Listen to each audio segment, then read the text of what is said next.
Welcome back to Playing the Game, episode 19. We are one episode away from episode 20. A little milestone, which is pretty cool, pretty exciting.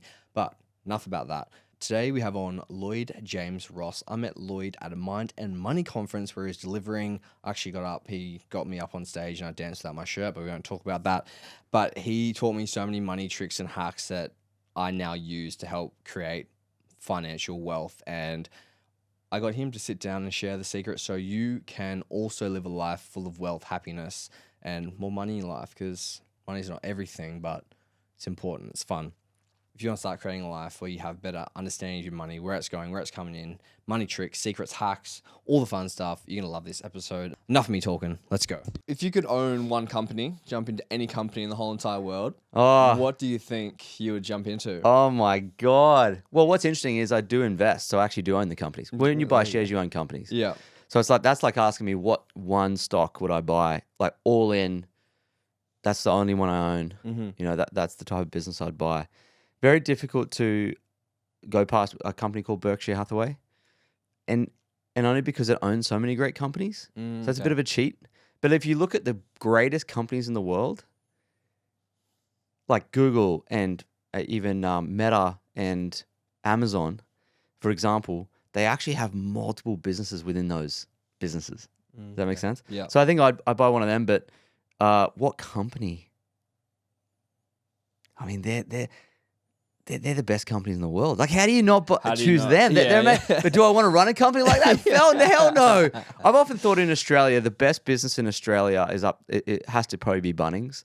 Bunnings Warehouse. Like, Woolworths tried to compete with Bunnings with Masters and it just got killed. Sure. Right. And that just tells you how good that business is. So if I was going to buy a local business, like, and own it, Bunnings by a mile. That's mine. Do you think it's because of the social, like the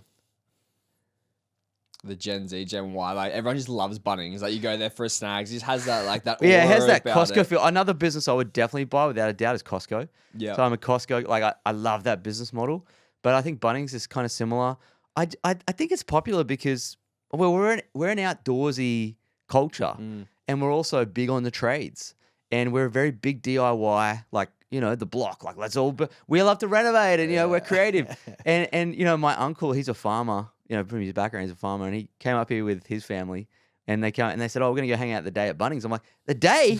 How do you hang out the day at Bunnings?" But it is like that. It's that draw card, and I guess, I don't know. It's just so much going on there. There's some cool stuff, right? Well, they have like the kids section. You can literally go in for Kids the day, section. drop the kids off. They do like DIY courses. I mean, I'm not even a DIY guy. Craftsmanship is on the bottom of my skills list. Agreed. But I can walk around Bunnings and I can just smell the productivity. I'm like, hey, but what's interesting is the Bunnings Warehouse is a big Chinese retailer. People don't realize it. And I'll even say this. Amazon's a big Chinese retailer. Bunnings is a big Chinese retailer. Kmart, Big W,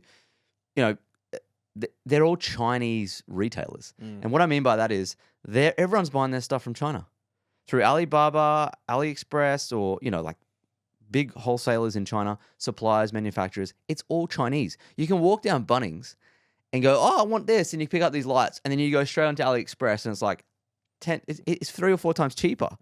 So we've actually got a big Chinese store. They've rebranded it, and they're just product arbitraging the crap out of us here.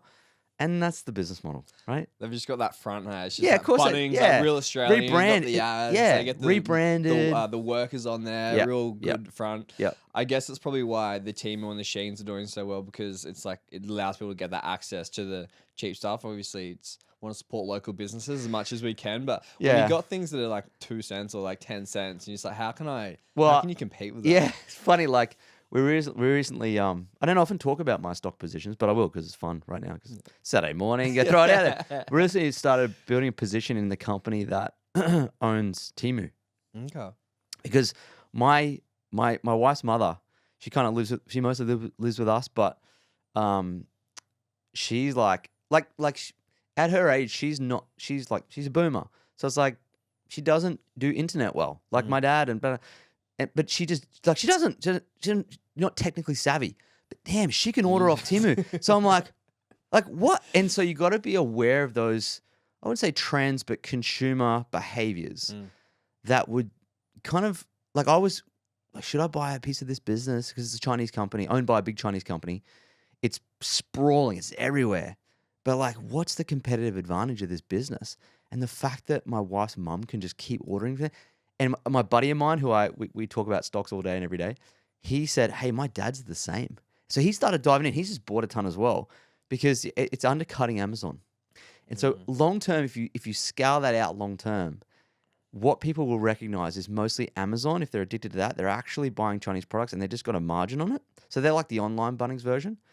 So over time, Tim is just going to scrape away their margin. And that's very interesting to me because I'm like, oh, that's going to be a business that grows drastically and it could like 3x very quickly. 300% return. Like, it's wild. Yeah. So you can't find those opportunities in real estate. You can't find those opportunities in an index fund. You can't, like, you know, real outside, and I don't want to like get into the crypto conversation. Like, there's no science behind that. And there'll be people who listen to the show, they'll be like, oh, but there is science because it's XRP and it's this. There's no earnings, and so you can't, like, there's no business model. So you can't identify whether it's undervalued or overvalued. Like, if you go buy a coffee shop, right? Let's say we want to buy a coffee shop. And it's the coffee shop's 300 grand to buy, and it's producing 100 grand in income. Would you contend with that? Seems fair. Yeah. Right? You're like, oh yeah, I spent 300 grand. Maybe it's earning 150 grand. Yeah. Right? You're like, oh. 2 years time, yeah. Yeah, you're like, oh, I'll get my money back in a couple of years. That was good. That's how you assess whether a business is a good deal. Because if you had a coffee shop that was $50 billion, right, and it was earning 100 grand a year, would you buy it?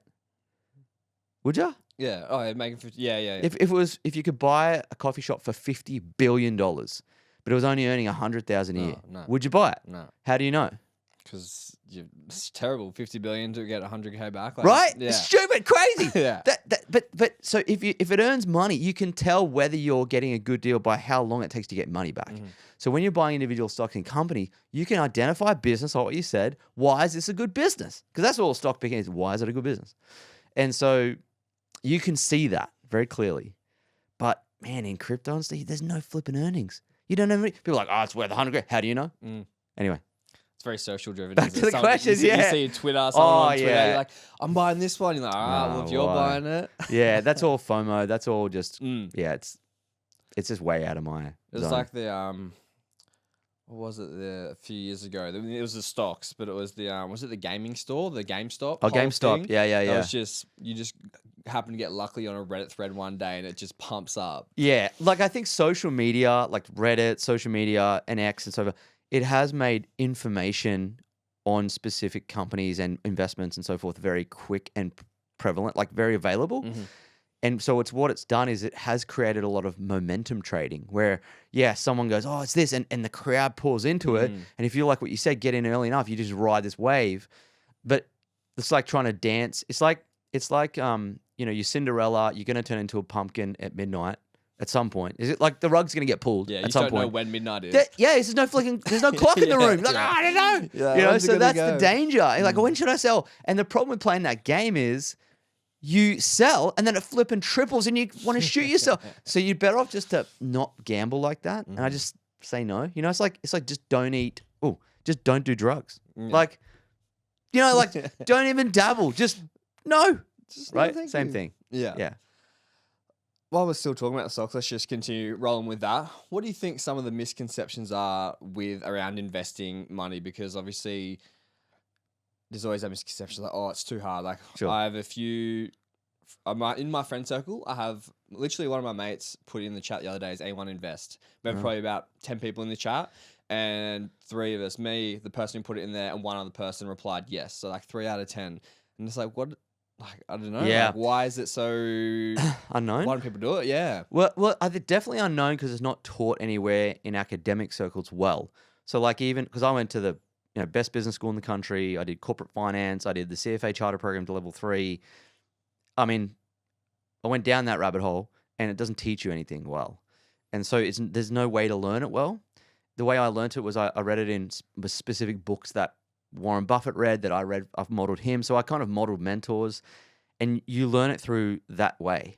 It takes a long time too, by the way. There's a lot to get through because it's fairly technical with numbers. People don't associate well with numbers because they've got math anxiety from school generally.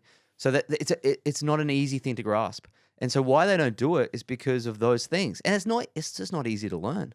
But they want to because they're like, oh, I want to grow my money. And it's such an important thing to do. But it's not that complex.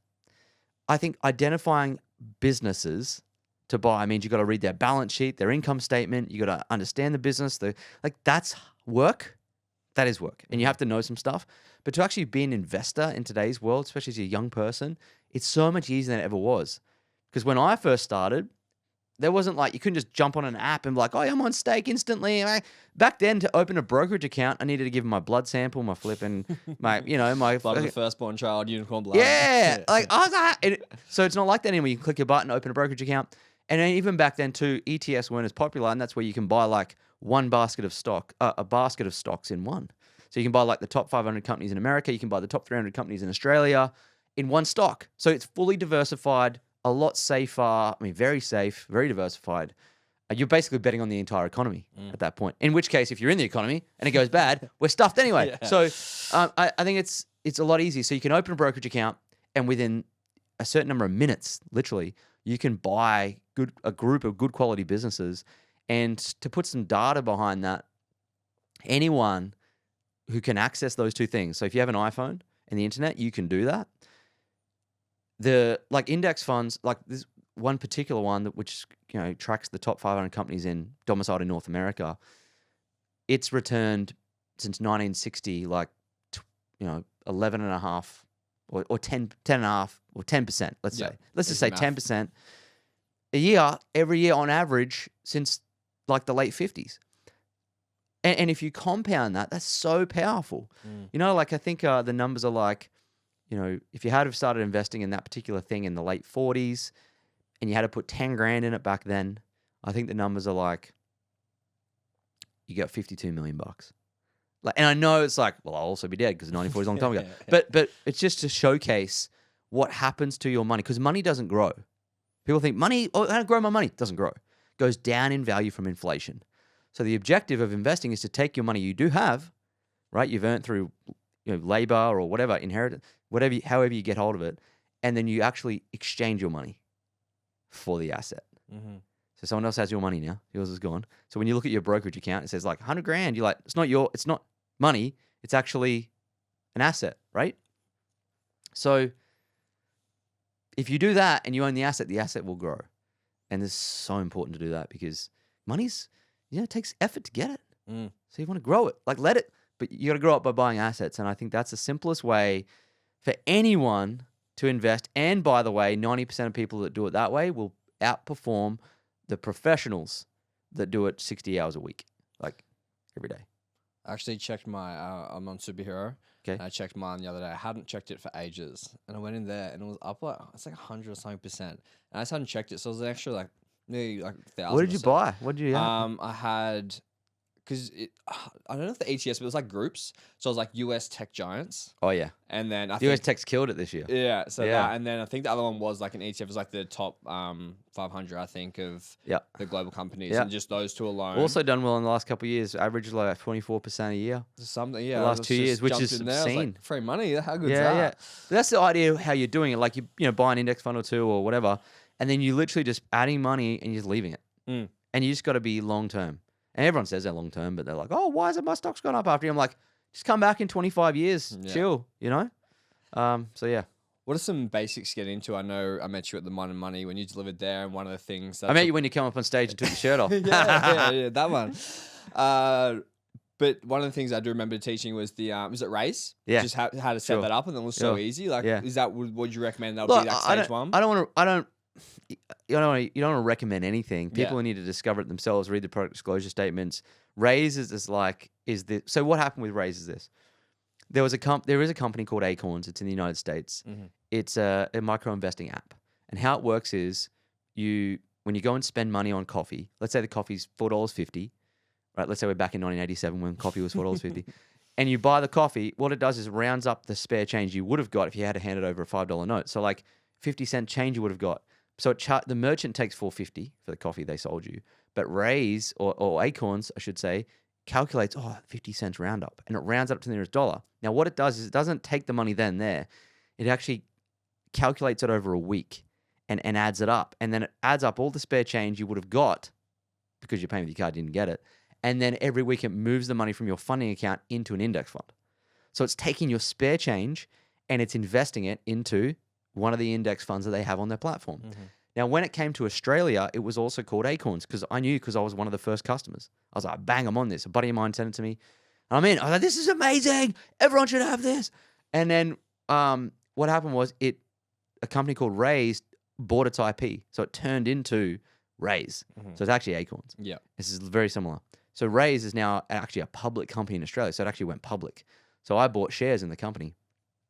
I know. And I ended up selling it for various reasons. But it's a public company in Australia. But how that works is exactly the same as Acorns.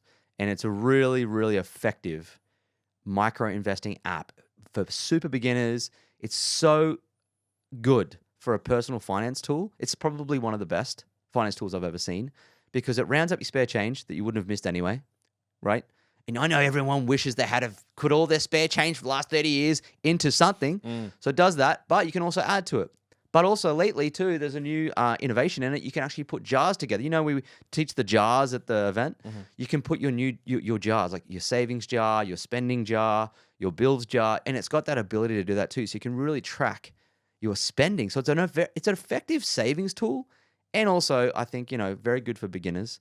But make sure if you go and explore it, read the product disclosure statement, understand what you're doing. Yeah, just.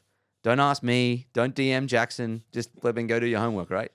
That was actually probably one of the first. I discovered that when it was Acorns as well. I think Oh, I there was you go. being fresh out of school, maybe Cool. 18, 19. Wow. And I just set it up. I remember Good I for was you. going. I did something bad after though. I was going to Bali one time and You robbed the account. Yeah, I know. But it was like I did the same thing. I just hadn't looked at it. And Yeah. I just opened That's it what's up. great and I about was it. just like, I think it was like only like $500 something. But at the time, as like a fresh 18 out of school, I was like, where'd this money come from? Like, what's going on here? Yeah, you highlight that point though. It's really important that you can get in the habit of robbing your investment account. So I made a hard and fast rule, and I talk about money rules. Right, money rules are the rules you set and the boundaries you set for your own money. And if you had no rules for a kid, like let's say we grew up and our parents had no rules on us, like none. You see what happens to kids that have no rules? They're in jail, right? They're gone, or something happens, or they're spoiled to death. And so if you don't have boundaries on your money, something bad will happen to it as well. So one of the boundaries I have is once the money goes to the investment account, it does not come back. And that will help to prevent the whole robbing yourself to. How long does it stay in there forever? Do you have a set time? Like, is you gonna I'm when just you gonna get scale to that. 60, 65? Look, I think it's a good question because people will ask like, well, when can I use it and spend it and so on? And I think for me, it's like, well, once it gets to a certain point, I might, depending on the market, depending on what we want to do as a family, might, chuck it into a house or we'll just keep scaling it. Like my objective and goal is to get the portfolio to $10 million. So that's my goal. And I think it's just a fun goal. Yeah. You can have everything you want with 10 million, like pretty much. Yeah. You spoke about money rules then. Do you have any other money rules that you I've share?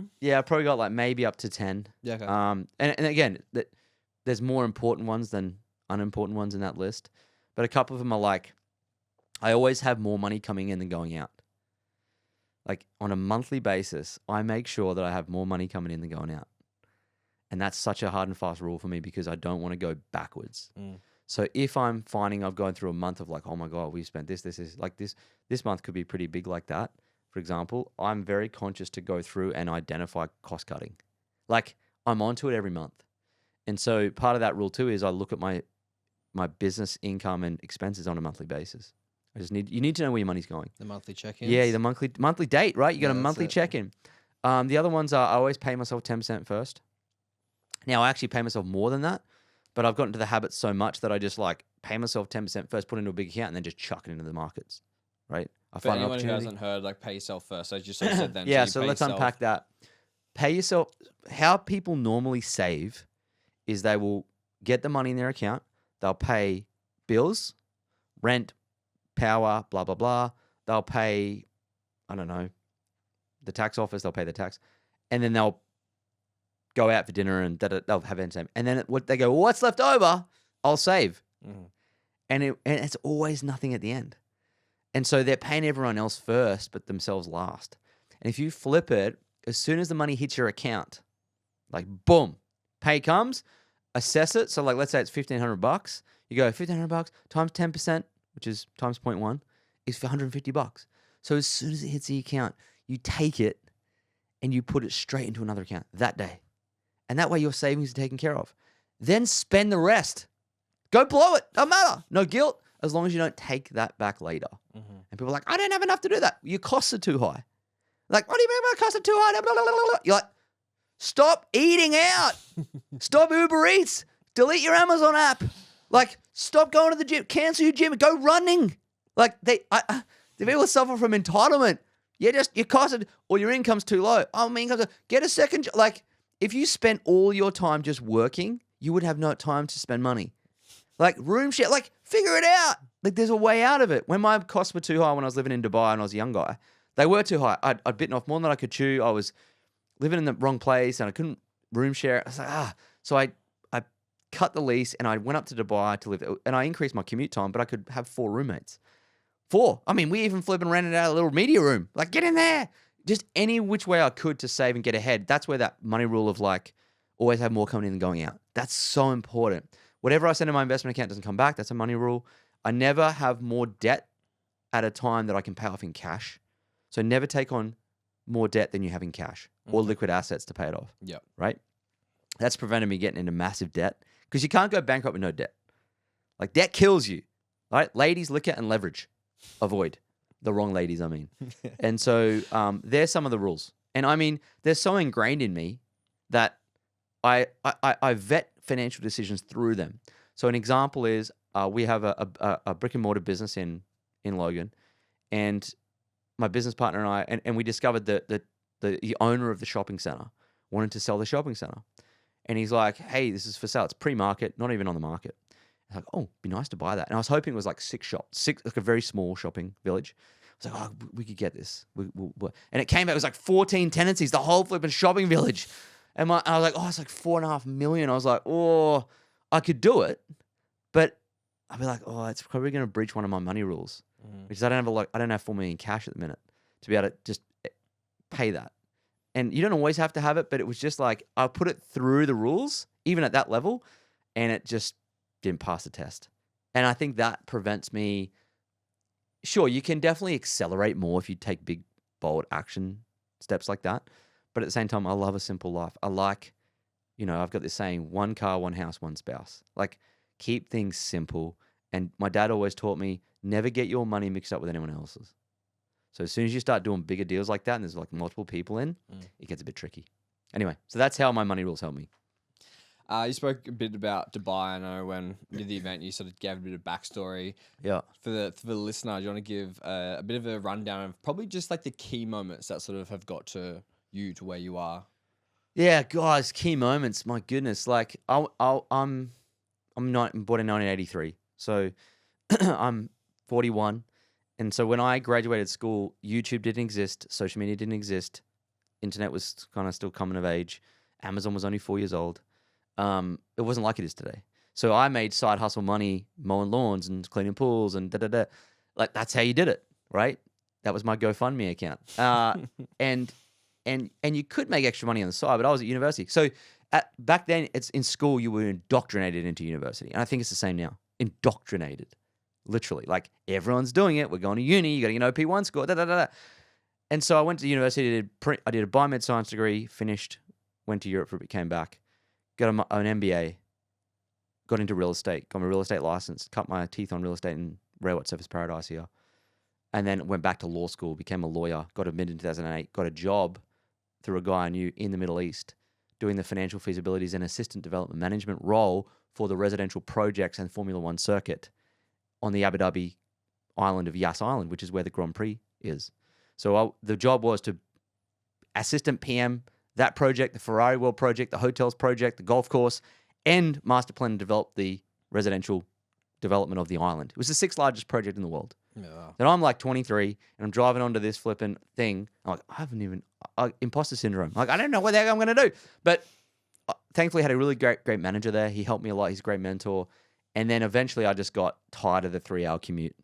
And construction and development and real estate development is not my thing. Like, I could do it, my whole background, property lawyer, grew up in property, real estate. My dad's in real estate 35 years. I'm from the Gold Coast. I'm Australian. Property, right? Yeah. It's a miracle I not even have a career in property anymore. But I came back from Dubai after I started, after the Grand Prix, the GFC took hold there, proper. And so everyone was getting made redundant and the company was going through a transition. And I was just going to the movies, playing golf. There's nothing to do. So I got bored a little bit, I think, too. I was like, I can't see myself skilling up here. So I wrote my resignation letter.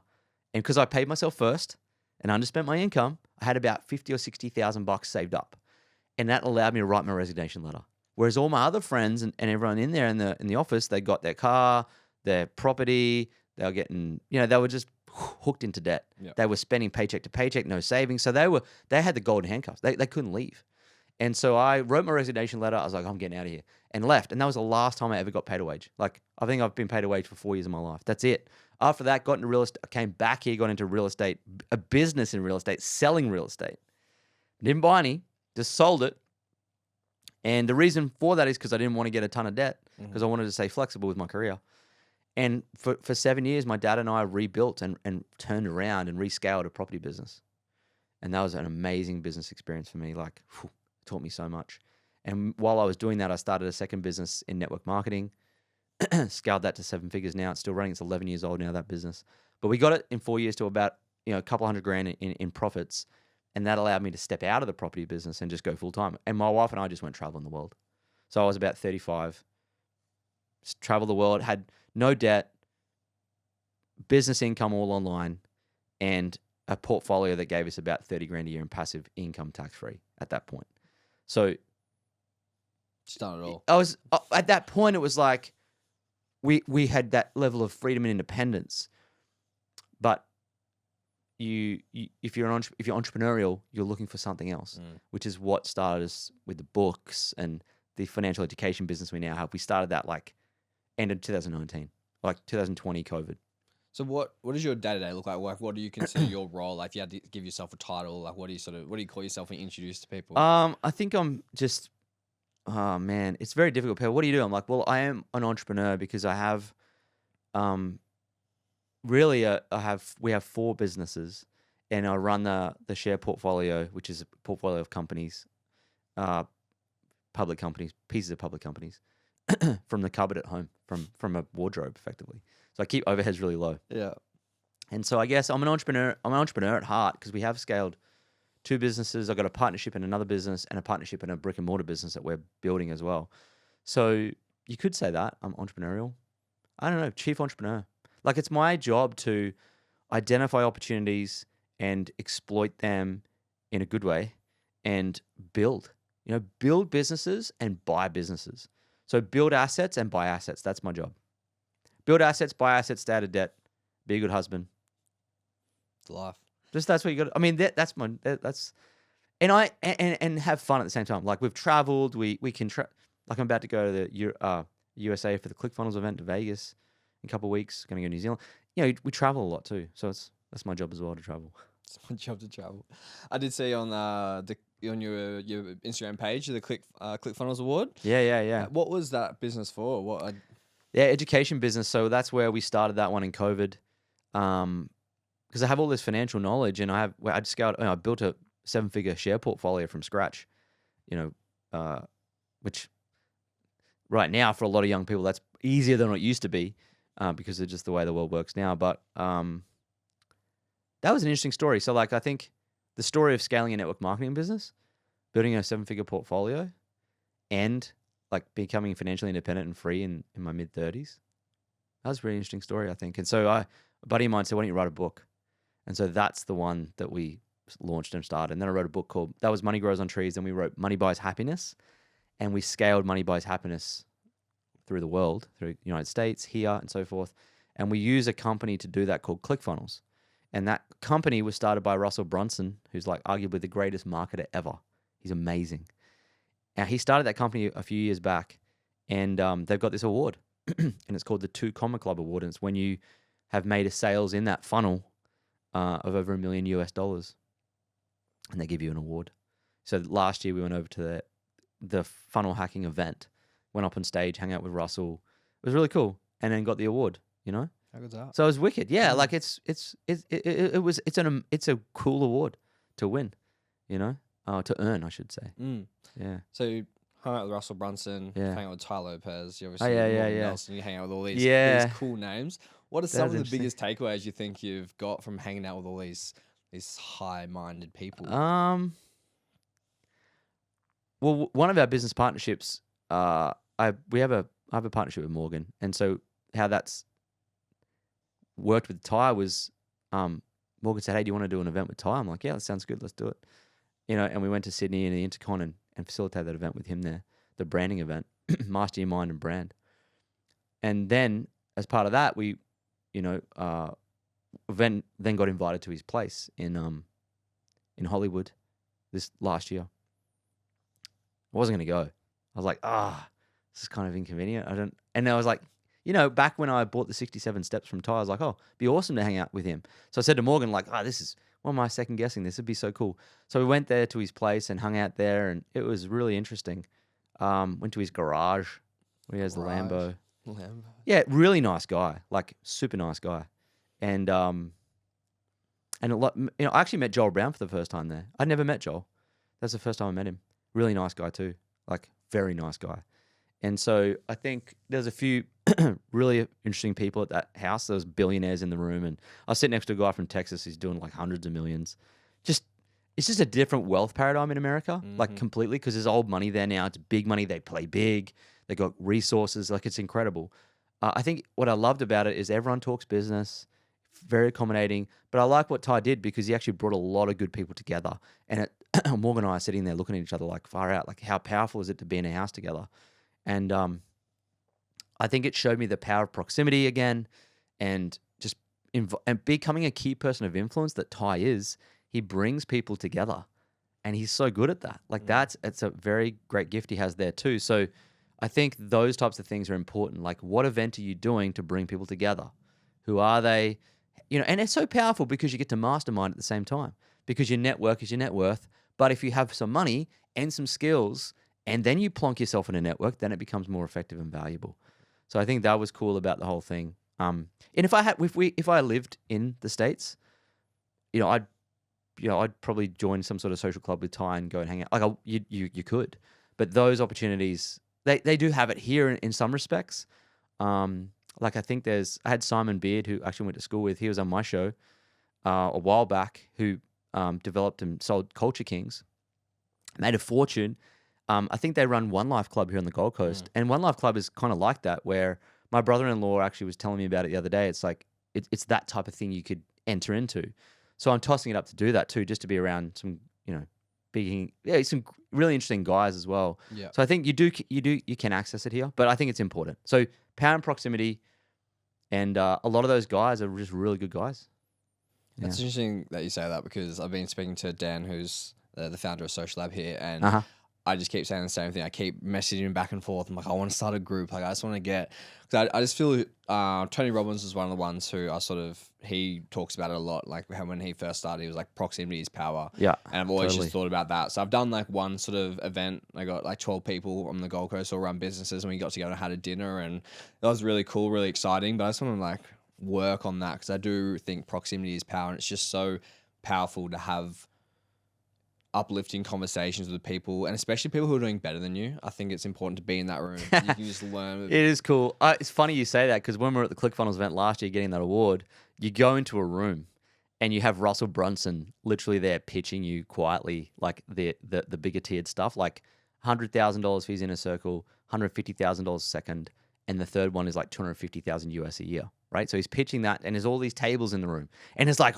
everyone in there's making a ton of money, and you're like, and you walk in the room, and I did a reel. I'm like, they say be in the rooms with it, and it's not many rooms like that. So I'm like, I'm finally in a room where I'm the poorest and dumbest. Yeah. Like this is fun. Like I could almost feel the money and the energy and the success. Right, I'm like, this is cool. Anyway, it turned out my wife and I we accidentally sat at the wrong table. And we accidentally sat at the $250,000 a year table that when he said, and there's this lady on you. So I was sitting there and like, we're just having this conversation. It was just, it's so refreshing because you're like, my people, I aspire to even be like. And so I was you just get so juiced up just when you're leave it around to- that yeah. vibe, that energy. And that's why I'm going back like this year as well. It is a vibe, but you should do that. Like, I mean, you can start small.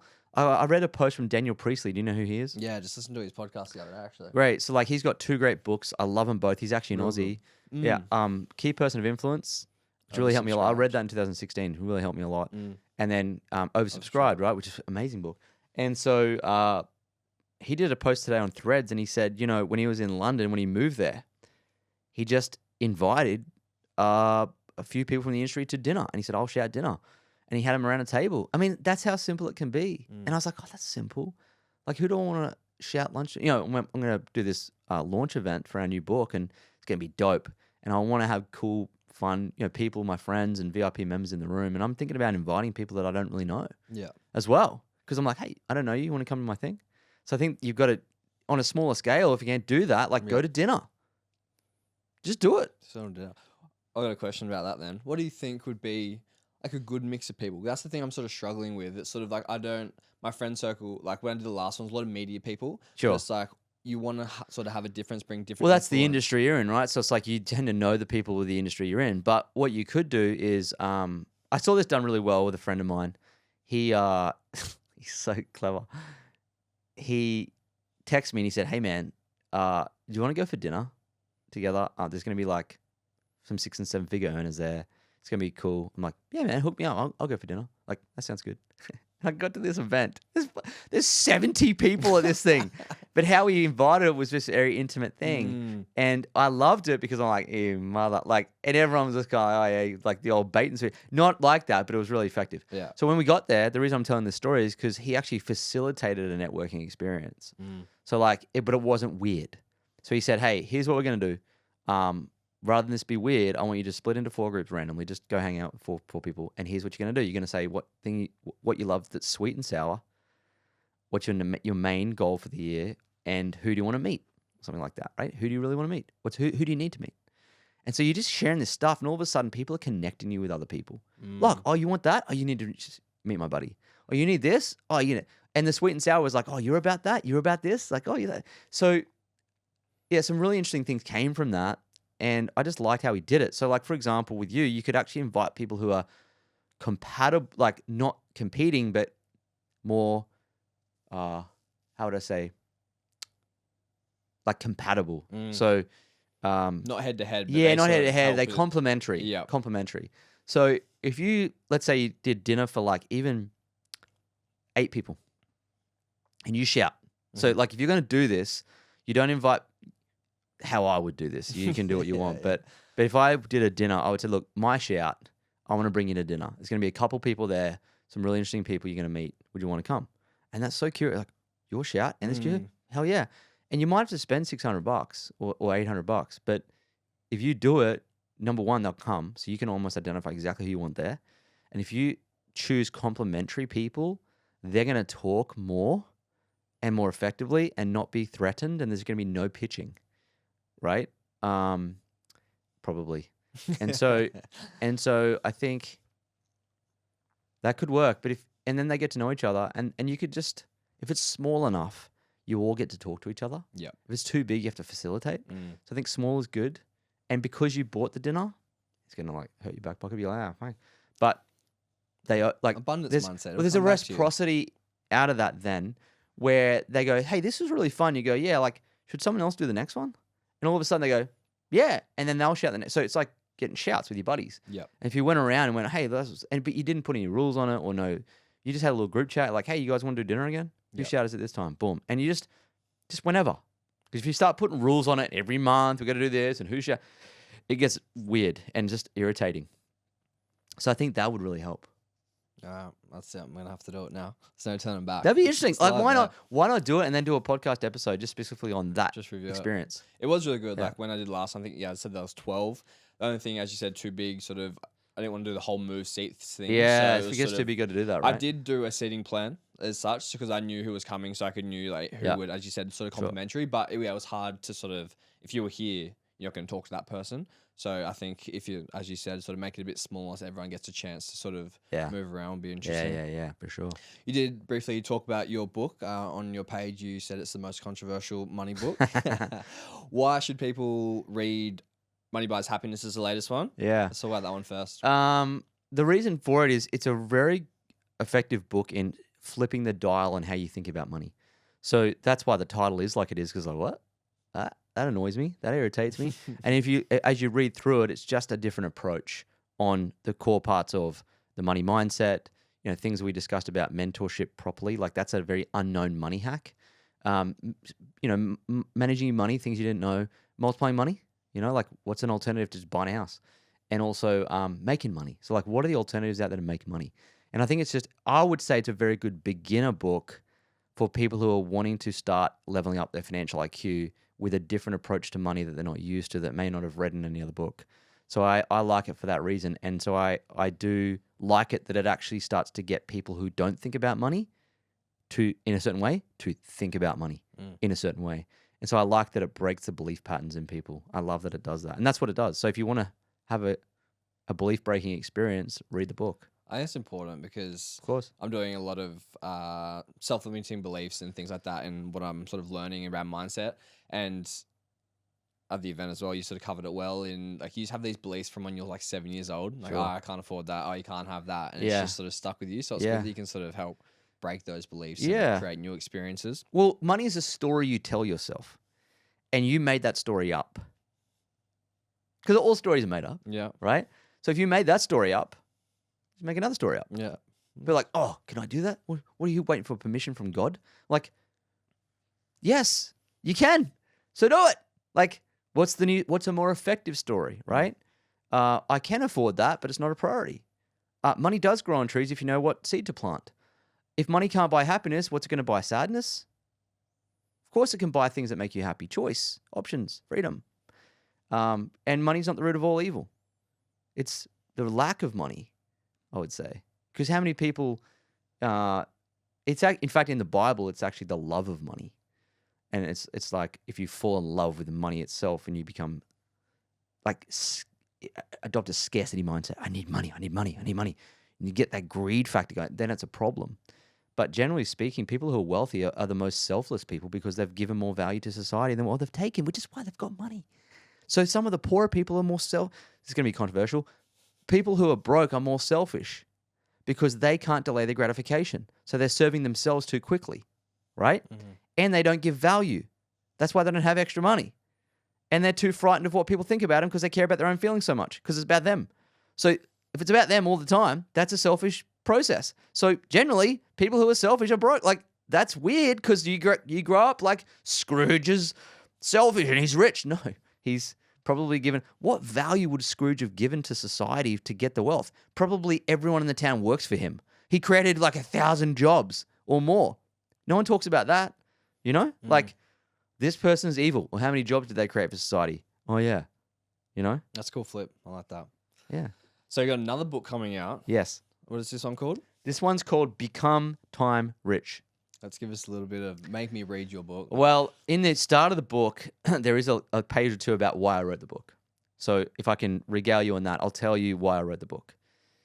I did watch Alex Hormozi's book launch, and part of me was like, oh man, I've got another book in me. I know what it is, and I want to kind of launch it like this, and I want to really just give everything else I have in regards to this area that I want to work on. So I'm like, okay, we're going to do this. And so in all my years, and I've been doing this since I was 28, like teaching people and coaching people around money, property, finance, and so forth. And I've also been like so excited by it myself for many years.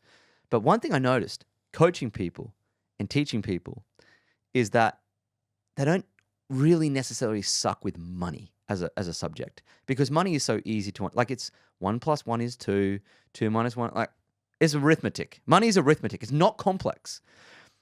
And the reason why people suck with it, I noticed as I'm teaching them and coaching them, is they suck with their time. They don't even setting aside time to look at their bank statement. They're not even running a Google Calendar. They're not running a to-do list. They're carrying all their ideas around in their head. They have no boundaries. They have no, they're trying to do everything at once. They can't eliminate anything. They don't have a definite focus, so they're distracted by everything. And they don't understand priority. They're working on things that don't matter. And so all these things started to crop up, and I was like, oh my God. And I started realizing I was teaching them these basic time management principles. So I was like, there's a huge gap in the market for really effective time management rules. So I'm like, I need to write a book on this. And in the book, I really lay it down very simply. There's, 10, there are about 10 chapters. It's a very effective book to read. People will just enjoy reading it, right? And I talk about 4 time-rich laws: the law of definite purpose, the law of elimination, the law of leverage, and the 4th law that you'll have to learn if you get the book. But if you instill those laws, like I have personally instilled those laws in my life to build and run in parallel 4 businesses and the portfolio and the plethora of birthdays and meetings and events and blah, blah, blah, blah from a small wardrobe in my house. And I think that is something worthwhile talking about, and I think the biggest caveat is people read the book and go, Lloyd, but you don't have kids yet. But you watch me when I do. I'll apply the same laws to that. And parents are like, yeah, sure you will. But because I have applied them to bodybuilding and running ultra marathons and boxing matches and traveling. We went on 70 planes in a year, 70 flights, and built these. So yeah, I know how to be busy as well, but I also know how to be productive. And so the title of the book, Become Time Rich, is how to stop being busy and start getting wealthy, because they live on opposite ends of the spectrum. You can fall in this trap that busyness means you're going to be wealthier, but in fact, it's the opposite. To build wealth, you have to be less busy. And John D. Rockefeller, the wealthiest man in history, he had this saying. He said, the busy man has no time left to make money. So there you go. If you want to learn how to stop being busy and start getting wealthy. You say teaching's in your DNA. How do you sort of find that, and what do you Yeah, get that's from interesting. teaching? Yeah, so here's how I found. Firstly, I had this, I just liked to do it. And I just enjoyed it, I guess. And I always thought I would go to a university and lecture. I'm like, oh, gee, I love to teach because I get so much fulfillment from it. It's nice to see people get wisdom that changes their life. And they go, oh, and I like being taught that too, and I like to teach it. And you like to see how you can shift people's lives, which is why they say teaching is one of the most fulfilling careers, right?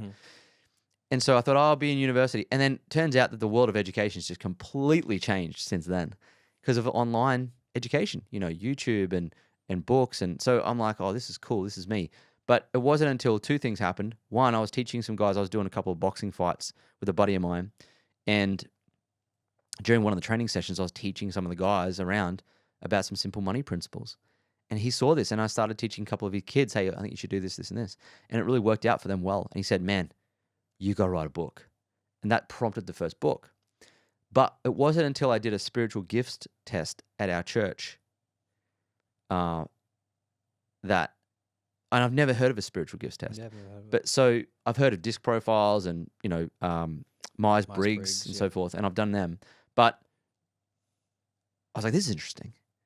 Because whether you're faithful or not, or religious or not, there's things inside of you, there are gifts inside of you that are gift given. So like given to your birth, like they're in you. They're God-given gifts. And people don't know about them. And this is when you can have you go through careers where you don't feel aligned and you stay in them for 40 years and you go, I'm so unhappy. It's because you're not living in your spiritual gift, right? And sometimes if you get a whisper of like, you should do that, that's the spiritual gift. But it gets drowned out by parents and school and society. Oh no, go and be a lawyer. So do the test. And when you do the test, it ranks you of your top gifts. Yeah. And it puts the other ones at the bottom. Gifts, would it be a teaching a gift, or like how? Teaching is actually one of the gifts. So they've actually they've actually identified specific gifts. There's I guess there's 20 or something like that. And at the top of mine is exhortation, which is how to influence and move people. Yeah. Okay. And then there's teaching, right? Which is actually a spiritual gift. It's not and teaching is taking complex things, making them simple, but also using metaphors and so forth to help them anchor to memories and really embed. Does that make sense? So there is a craft of teaching. And so that's their discernment's up there for me. So discerning who's good to hang out with, who's good to do business with. I have level of discernment that makes me, I think, have good business acumen. But if we go to the bottom of my list, it's like hospitality's low. That's why my wife and I, we're both hospitality. Like, that's why I don't arrange events. Like, I had to get into a business partnership to do events because I just don't like them. Yep. I don't like bringing people on. I just don't. Hospitality is not my thing. You come to my house, you don't even get a drink of water. And then on the very bottom is craftsmanship. It's like when I get IKEA furniture, I'm like, I'm outsourcing that. Yeah. I can do it still. Like, I still can do events and I still can craft. Not like you're, like completely inept and incompetent. But it just doesn't, what it means is it doesn't light me up. That's what it means. It doesn't mean you can't do it. It just doesn't light me up. I don't get fulfilled from it. It seems like a lot of hard work and I get drained from it. So if you look at those spiritual gifts, you will be able to identify what you should be doing with your career that actually brings you joy and lights you up. Because if you can find that, as I say, you'll never work a day in your life. And I actually talk about it in my new book, Become Time Rich, is the spiritual gifts test. And I show you how to do one. I'll do it. Interesting to talk about spiritual gifts and how that I'm actually a teacher. So, but the last year I had just the year off. So about 2 years ago, I was sort of at a pace where I was like, just wasn't finding passion in it. I was just sort of overworked. I'm like, I just need to go be a business person and leave teaching and do business. And go like halfway through last year, and I was just doing like casual work. Yeah. And I loved just being able to go in. Like, I had a psychology class, and I'd go in and just do nothing about it. I'm reading from the PowerPoint teaching, and I loved it. Yeah. And this last week, because school went back this week, and so I was working here for the year, and then I was like, it wasn't filling my cup. I was sitting behind a computer doing edits. I'm like, this isn't me. Like, yeah, there you go. So then went back, and yeah, this week was the first week with kids, and I had like one lesson in particular on Thursday, and I was like a group of, there's like 70 kids like doing, and it was like setting expectations and goal setting, and I was like, this is it. Like, it's your jam. I would is say it. if you did the test, you would be high on the spiritual gift. I think so. Even one of the teachers, she's like, you just look like you enjoy like, it. You look like you were like having the time of your life. And like, I can almost guarantee. Yeah, you'd be at the top. That was good. But I think, looking at that for you is like, I wasn't enjoying that. People, I think they misconstrue teaching to be school teacher. Yep. And teaching is not school teacher. Teaching is teaching. So like, you can teach your kids and you can teach other people in the office, and you'll like, I'm sure you do that in other areas of your life. Like, we're teaching together here. Yeah. Right. It's probably why you got the show. Yeah, exactly. It is. And then like I've started doing a bit of mindset coaching as well. So I've like sort of realized that it's not all education. I think where I was stuck, I can only be education teacher, and I didn't like teaching the system. Yeah, you mean so education is great, but you're saying academic curriculum education is not always the best, right? Exactly. Yeah. And that's like, this year I'm like, I want to teach the kids to be lifelong learners and be good humans, so good. rather than just read this. This is for your assessment. Oh, it's man, like, how can we make? We really beat out the beauty of education in our system. It's terrible. Like, we used to get told to read books like The Lion, the Witch and the Wardrobe, Adrian Mole, the How to Kill a Mockingbird. These are all wonderful novels, but it beats the crap out of you to read. Like, so no one leaves school wanting to read. So how the system is set up is ineffective. How I've learnt recently how it could be set up is that girl that won the gold medal at the Olympics for skateboarding. Oh, yeah. Did you hear the story of that? No. She goes to school for half the day, which you could do a school in half a day. For sure. Let's be honest. And then she skates in the other half. So like, let's exploit your gifts and talents for half of your schooling life, and you're going to be an effective human being. But if we just beat you to death for 12 years and do even subjects, like, there should be electives a lot earlier. Yeah. Right? I mean, you need the basics, the fundamentals for sure. But then I think even after grade 6, go to high school, and maybe not high school, but midway through. Yeah. Just earlier, I think. But I also think we tell these kids to pick their careers in year 10. Oh, yeah. And their brains aren't even made yet. Their brains haven't developed. That's so difficult. Yeah. And I think when we say that, pick your career, we should definitely do career days early, like from grade 8. So like, because then you don't grow up with this misconception that I want to be a dietitian. Have you ever been in a dietitian's office? Nah. Then how do you know? Yeah. I want to be a sports psychologist. How do you know? How many sports psych degrees are done? How many law degrees are done? When you just don't even know what you want to do? Go walk in a legal office. You tell me if you want to like flip and get on, the legal, like, you tell me if you want to write letters to other people in conflict every day. Yeah. Really? Or you watch too many episodes of Suits. Yeah. So I think that needs to be done earlier, in which case you wouldn't have a lot of wasted degrees. You wouldn't have a lot of wasted years for young people because it's such a very important time in their life to get. There's a lot of energy you have at that age. Yeah. Imagine if you poured it into something you loved. Before we leave, what is one thing that you want the listener to take away from this episode? What I wanted to take away, well, just touching on what we're speaking about, my dad says, you got to keep educating yourself after school because he said if you don't, it's like being in a Western and putting your gun belt away and going into town without your guns, right? So you're going into the world without being equipped to handle what is coming at you because you're not consistently learning. So I would suggest that I would encourage the listeners to pick up a book, and you don't have to read all of it, but read a lesson from it and get it and apply it. So just this week, this month, learn something new and apply it. Don't just learn for the sake of learning, right? And I think that's probably what I want them to take away. Listen to the show, listen to podcasts, read books, and learn the things you want to learn. Don't just learn because, learn what you want to learn. If you want to be a better cook, read a flipping good cook. Like the other day, I learned how to read baked banana bread just because it's out of my comfort zone, right? Low on the spiritual gift stuff. And so I did it just because I'm like, I just wanted to experience it and do it and see if I could do it. So like, whatever it is that you want to do, read and learn about that, but keep learning. Keep learning. Don't stop. And it's never going to be as hard as it is today. So you're going to become a better learner as you go. So it gets easier and easier and easier, build momentum, but never stop learning.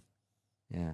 Is there anything that I haven't asked the right questions for that you want to share that you think is important? No, you've asked great questions. Thank you. I don't think, I mean, people often get me on a podcast or whatever it is because they want to talk about financial education, right? So I would say that to wrap things up for the listeners about financial education is set your money rules. Just write them down. What do you think your money rules ought to be? And it's usually in the things you don't want. Like, was it in the weeds, in the shit? Yeah, that's right. In filth, you'll find it. Yeah, Insta Quillinus Invenator, the greatest quote ever. And then it got requoted recently to like the magic's in the work you're avoiding. Well, the magic's in the rules you don't want to write. And so write your money rules.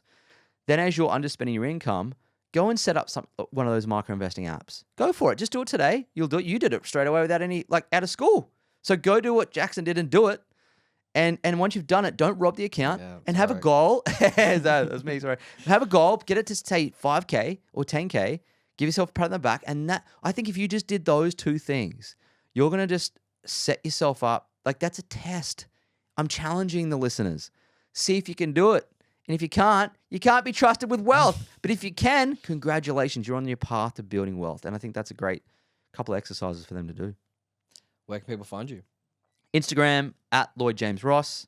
If you want to grab a copy of the latest book, moneybuyshappinessbook.com. Right, but you can go check out. I got a link tree in my Instagram, and it's got heaps of cool free resources there as well.